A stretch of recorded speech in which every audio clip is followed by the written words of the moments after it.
Hey guys, and welcome back to Speak Freely. Here we celebrate the freedom of speech, and I am back. If you are from my main channel, Mika Reacts and Reviews, I unfortunately had to reset my phone to factory setting and got locked out of my Google account that is connected to my main YouTube channel, and it has been a stressful few days, to say the least, but hopefully I'll be back soon. Until then, I'm going to just get on with it, and I'm going to start uploading more onto this channel and work on trying to get this channel monetized. I'm halfway there, so why not? Anyway, we are back with Bill Maher, and they're going to be talking about, of course, Roe versus Wade, the topic that is on tips of everyone's tongues or not. Alright, so we're going to right into it. But before you do, if you like this type of videos, please like, comment, and subscribe. Hit that bell to get notifications when I do upload. That really does help with the algorithm, guys. And if you'd like to support the channel even further, you can donate. My PayPal me link in the description box below, and also in the comment section. Of course, it helps, but you don't have to. You can just like, comment, and subscribe. Another great way to support this channel is to visit my brand new merch shop, and all the links to the alternative platforms I'm on, my socials, ways to support me, ways to contact me for business is always in the links down below. Other than that, sit back, relax, and enjoy the video. All right, here you go. I'm wondering if this is, what do you think? Is this going to be the galvanizing issue that the left think it's going to be? You want to start? Well, first, there are already Republicans talking about outlawing the pill as well, and many of these states will, and even whether they specifically outlaw the pill, it will still be a crime. We're not going back to 1973. We're going back to 1931 and before. Well, a lot of states, my state of Texas, where I grew up, they have a law that was, it was not back to the 30s, but Michigan has a law that goes back to the 30s. Texas has one. Automatically, 30 days after Roe versus Wade is repealed, which will happen, it'll come out in June. 30 days. An abortion in Texas is a felony. No exception for rape, no exception for incest, life in prison for the doc. That's Texas. In Texas. Well, that's 30 million people. Michigan has the same law. No exception for rape, no exception for incest. And we know that most Americans, including conservatives, do not believe that. They're not on that page. They voted it in Texas not that long ago, and it's because they're not pro-life, Bill. They're pro-life in prison. They want to punish, they want to control, and they're going to be able to now. Here we go with the whole fear-mongering and making the other side evil, right? They want to punish, they want to control, you gotta hate them, you gotta fight them. Instead of people just being like, hey, I think there should be some sort of limits on abortion, and I just don't like the idea of babies being killed or human life just being snuffed out because it's inconvenient to you. Yes. We know this talking points. All pro-lifers are evil, white, conservative, misogynist men, and they definitely don't look like someone like me. Anyway, let's continue. Well, okay. Go ahead. I disagree. I don't think they want to punish and control. Look, I am pro-choice. But here we have a continuum, right? Somebody gets pregnant, and then there's birth. And that whole timeline in between, there should be a portion of that time, as there has been, when an abortion is legal, whether it's medical, the pill, or surgical. There's got to be a point at which we say, this is a human being capable of living outside the womb, where maybe we don't do that. I think that's what you see a lot of in Europe, and a lot of people are kind of settling around, okay, 15 weeks maybe. Now, I have a good friend, lifelong liberal, who happens to be attached to a children's hospital in St. Louis, Missouri. And he has seen preemies in incubators 5 months along. They are born, they're there struggling to survive, that are now 20-year-olds walking the planet.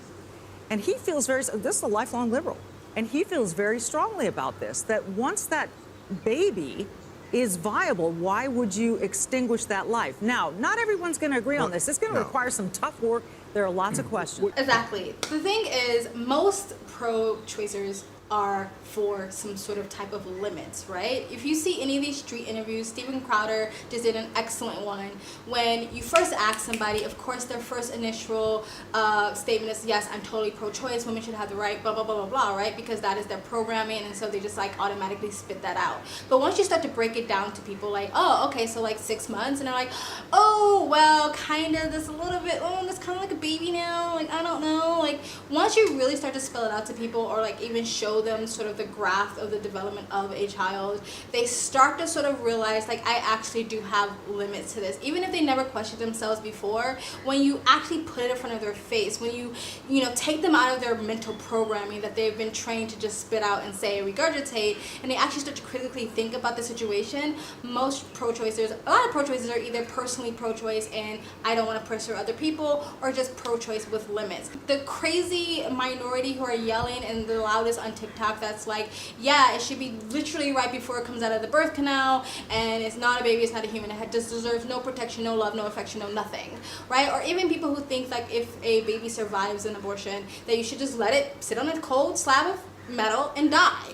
Those are the minority. That is not the majority of people who believe in that. Just the same way that we don't like when progressives or people who are pro-abortion to demonize everyone on the right, or everyone who is pro-life. We shouldn't necessarily do that to everyone who is pro-choice. I mean, I know it's easier to do that because like most people, like there are pro-lifers who really believe that for the moment of conception is a life and then therefore you are killing a life. But for most part, most pro-choicers aren't these sort of like psychopathic maniacs who think, crushing the skull, sucking out the brains, breaking out, snapping his spinal cord and cutting up into little pieces is a pleasant thing to think about. And they do want some sort of limits to what can happen when when someone's pregnant, not when it comes to abortion. But anyway, let's continue. You just outlined what Roe v. Wade holds and what the Supreme Court is about to overturn. But that won't ban abortions. I realize there are snapback rules in some states. But states will. States have. Louisiana passed, you mentioned this in your monologue, a state assembly committee in Louisiana passed a bill yesterday, 7-2, it's not a final law yet, that says life begins at fertilization, which means the IUD is murder. This is what they're voting on in these Republican states. If they had your kind of sensible centrist position, I don't think people should be as upset. But they don't. The second largest state is going to make it a felony with life in prison. Actually, Roe v. Wade doesn't just not allow abortion up to a certain point. What Roe v. Wade does is it stops the state from being able to put their own limits on it. So if a state says, hey, we want a limit of 6 months, first trimester, when the federal government had control over it, they could tell that state, you're not allowed to do that. If a person wants an abortion all the way up to 8 months, you are supposed to allow them that to happen. What Roe v. Wade did is stop the states from having any limits when it comes to the first trimester. It wasn't what he just said, if that wasn't actually true. And most states are going to be centrist on it. This idea of like, oh, like every fucking state is just going to automatically go back to the 1930s. Yes, there will be some Bible-thumping, Bible-Belt states who will do that. There will be some conservative states to do that. And you are free to move. You are free to get the hell out of Dodge. You're free to move and go to a very progressive state that is going to allow you to chop the baby's head off as soon as it comes out of the womb. So you don't have to really worry about it. It's basically what the overturning of Roe v. Wade does is give the power back to the states and the power back to the people, right? Because yes, there are going to be some states who have automatic laws that goes right into effect as soon as Roe v. Wade is overturned. If it's overturned, most likely it will be overturned. However, if the people in that state, like majority of people in that state disagrees with that, they will just vote those politicians out, and they will vote politicians in that are more progressive and more liberal, that would have more loosely defined laws when it comes to abortions, right? And so when it comes down to it, you're giving the power back to the people to say what they want to be done in their state. Which for me, if CNN is correct, if 80% of Americans are super like pro-choice or pro-abortion, and 80% of Americans don't actually want this to happen, then you shouldn't actually have a problem with it. You should be like this easy breezy lane right now, because you would just be like, every American is going to vote in politicians who are super progressive, is going to have very super loose abortion laws.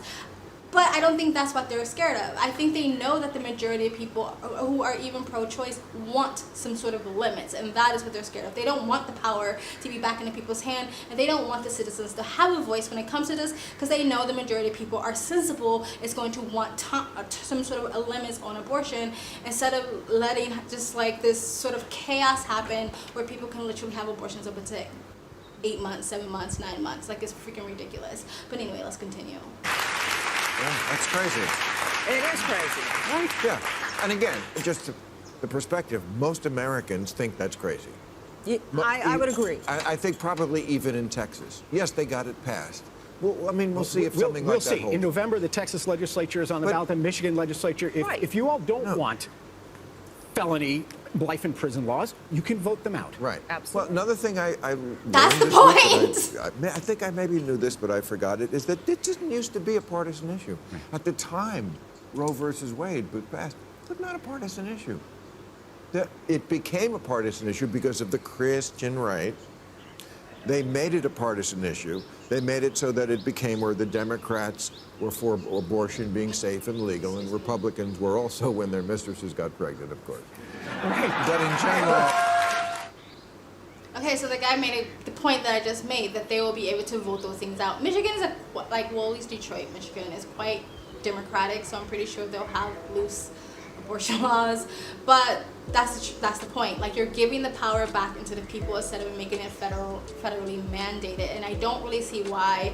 Well, I see why progressives, because they're very anti-freedom and they're very big government. And if you're giving the power back into people to say, what do you want to happen in your state? Maybe this will make people actually pay attention to their local government. Your local government is far more important than the federal government. It's going to more directly influence or affect your life. But for some reason, people very rarely pay attention to their local government.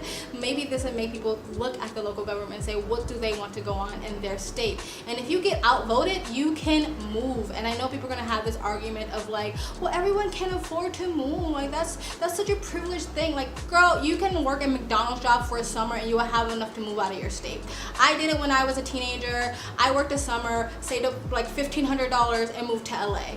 It's not that hard to save money and move. So if it's so important to you, you can leave. And if you're a teenager and you're like, I can't because I still live at home or whatever, then maybe you should think twice before hooking up with the guy in the bathroom at a freaking high school party. Like, maybe you should think a bit harder about that. All I gotta say is take some accountability and responsibility for your womb and for your body and for your sexual health by protecting yourself. And the other argument is like, people can't afford it. Like, there's so many people that can't afford contraceptions and stuff like that. That's such a stupid argument. Most people can afford contraception. Most people can afford condoms. And if you can afford a condom, you shouldn't be having sex.